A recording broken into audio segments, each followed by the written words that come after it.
क्या गुरुजी शिबू सोरेन के निधन के बाद हेमंत सोरेन अकेला महसूस कर रहे हैं? क्या हेमंत सोरेन को कोई चक्रव्यूह में फंसा रहा है?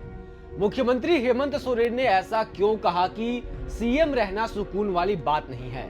हमारे लिए सुकून वाली जगह है। हम लोग जैसे जैसे और आगे जाएंगे, चुनौतियां हमारे लिए और भी बढ़ेंगी। झारखंड में सत्ता परिवर्तन वाली अटकलों के बीच सबकी नजरें मुख्यमंत्री हेमंत सोरेन पर हैं। मुख्यमंत्री ने दिल्ली प्रवास के बाद से मीडिया में उनकी कोई बाइट ना आना इन अटकलों को और हवा दे रहा है। विधानसभा के शीतकालीन सत्र से पहले सर्वदलीय बैठक के बाद भी मुख्यमंत्री ने मीडिया को अवॉइड किया। सत्र के पहले दिन भी मुख्यमंत्री ने इन चर्चाओं पर कुछ नहीं बोला, लेकिन 5 दिसंबर की दोपहर रांची के कांके रोड स्थित मुख्यमंत्री आवास में एक कार्यक्रम के दौरान मुख्यमंत्री हेमंत सोरेन ने कुछ ऐसा कहा जिसने राजनीतिक गलियारों में नई चर्चा छेड़ दी। देश भर से आए आदिवासी प्रतिनिधियों के साथ संवाद के दौरान हेमंत सोरेन ने भावुक होकर अपने पिता और झामुमो के संस्थापक शिबू सोरेन के निधन का जिक्र किया। उन्होंने कहा, आदरणीय गुरुजी के ना होने से कभी कभी मेरे मन में दुविधा होती है। मैं फंस जाता हूं, सोचता हूं कि अगर मैं कभी किसी चक्रव्यूह में फंस गया तो इस चक्रव्यूह को तोड़ने के लिए कौन बचाएगा। इसके आगे उन्होंने एक बड़ी मछली का जिक्र किया जो किसी छोटी मछली को खाने के लिए तैयार बैठी है। आदरणीय गुरुजी के अब हम लोग के बीच में नहीं होने से कभी कभी मैं भी बहुत दुविधा में फंसता हूं कि मैं कभी फंस गया किसी चक्रव्यूह में तो उस चक्रव्यूह से निकलने का सलाह कौन दे। समंदर में, नदी तालाब में आप देखते हो कि बड़ी मछली छोटी मछली को खाता है। तो सामाजिक व्यवस्था में भी बड़ा समाज छोटा समाज को वो अपने अंदर उसको समाहित कर लेता है। तो हमें हर और स्वाभाविक है, उसको ज़्यादा आसान होता है बड़ी मछली को छोटी मछली खाने में, और छोटा मछली बड़ा मछली को तो नहीं खा पाएगा। यह बयान न सिर्फ हेमंत सोरेन की भावनात्मक कमजोरी को उजागर करता है, बल्कि झारखंड की सियासत में चल रही साजिशों का भी इशारा देता है। गुरुजी शिबू सोरेन का निधन 4 अगस्त 2025 को दिल्ली के सर गंगाराम अस्पताल में हुआ था। गुरुजी के जाने के बाद हेमंत सोरेन झामुमो की कमान अकेले संभाल रहे हैं।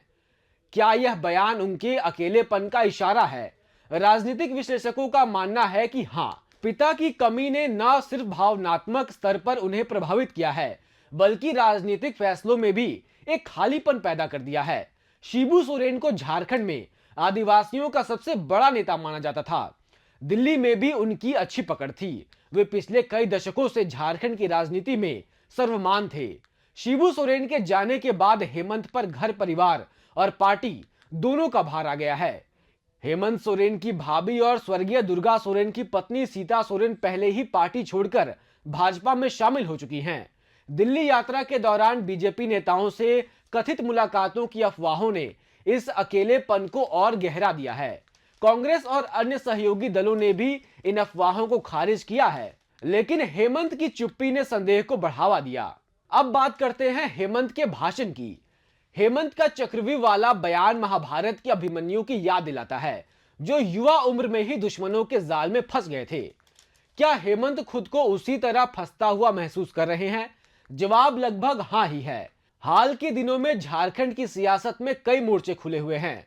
बिहार चुनाव के बाद एनडीए की जीत ने झारखंड में भी सत्ता परिवर्तन की सुगबुगाहट पैदा कर दी है। आपको याद होगा, बिहार चुनाव में राजद और कांग्रेस ने झामुमो को इंडिया अलायंस में शामिल नहीं किया था। इसके बाद झामुमो ने झारखंड में गठबंधन की समीक्षा की बात कही थी। जेएमएम की नाराजगी कांग्रेस से भी हो सकती है, क्योंकि बिहार में कांग्रेस ने भी झामुमो की कोई सहायता नहीं की, ऐसा जेएमएम ने लगातार आरोप लगाया है। इसके अलावा हेमंत सोरेन पर लगातार ईडी की कार्रवाई भी चल रही है। तो ऐसे में हेमंत सोरेन हो सकता है खुद को किसी चक्रव्यूह के जाल में फंसे हुए महसूस कर रहे हों। अब बात करते हैं बड़ी मछली का छोटी मछली को खाने वाली बात। हेमंत सोरेन ने कहा कि हम ऐसी व्यवस्था में रहते हैं जहां बड़ी मछली छोटी मछली को खा जाती है। हेमंत सोरेन लगातार यह दावा करते हैं कि केंद्र सरकार झारखंड में वित्तीय संकट पैदा करने के इरादे से झारखंड को उसके हक का पैसा नहीं दे रही है। हेमंत सोरेन कई बार यह आरोप लगा चुके हैं कि केंद्र की सरकार कोयला और खनिज की बकाया रॉयल्टी झारखंड को नहीं दे रही। क्या हेमंत सोरेन ने यह बात इसी संदर्भ में कही है? आपको क्या लगता है कि यह बातें इशारा थी या कुछ और? क्या हेमंत अकेले ही चक्रव्यूह तोड़ पाएंगे? वक्त ही बताएगा। आप क्या सोचते हैं कमेंट में लिखकर जरूर बताएं। हमारा नाम शुभम राय है और आप ओंकार झारखंड देख रहे हैं। शुक्रिया।